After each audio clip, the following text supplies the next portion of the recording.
দর্শক, বাংলাদেশের ব্যাংকিং খাতে এক বড় ধরনের পরিবর্তন আসতে চলেছে।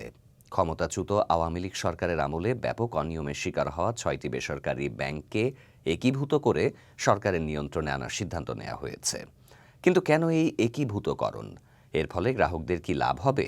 চলুন বিস্তারিত জেনে নেই বাংলাদেশ ব্যাংকের গভর্নরের মুখ থেকে।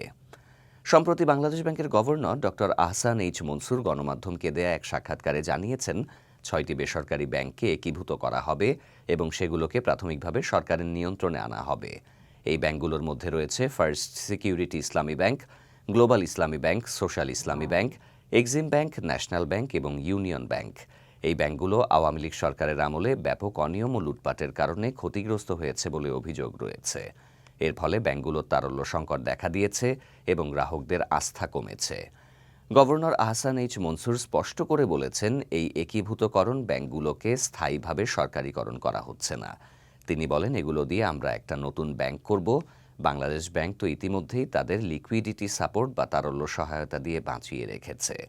তো রিঅর্গানাইজেশন বা পুনর্গঠন সময়টাতে আমরা এটার মালিকানা রাখব। গভর্নর আরও যোগ করেন, এটা একটা সাময়িক ব্যবস্থা, পরে সেটিকে হ্যান্ডওভার করে দেয়া হবে নতুন স্ট্র্যাটেজিক ইনভেস্টরদের হাতে।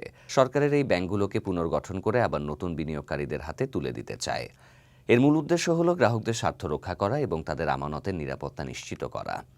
গভর্নর দৃঢ়ভাবে বলেছেন, আমরা চাই প্রত্যেকটা গ্রাহক তাদের টাকা পাবে, তাদের কোনো ক্ষতি হবে না। এই একীভূতকরণের ফলে সবচেয়ে বেশি উপকৃত হবেন এই ব্যাংকগুলোর গ্রাহকরা। তাদের আমানত সুরক্ষিত থাকবে এবং ব্যাংকগুলো নতুন করে শক্তিশালী হয়ে উঠবে বলে আশা করা হচ্ছে।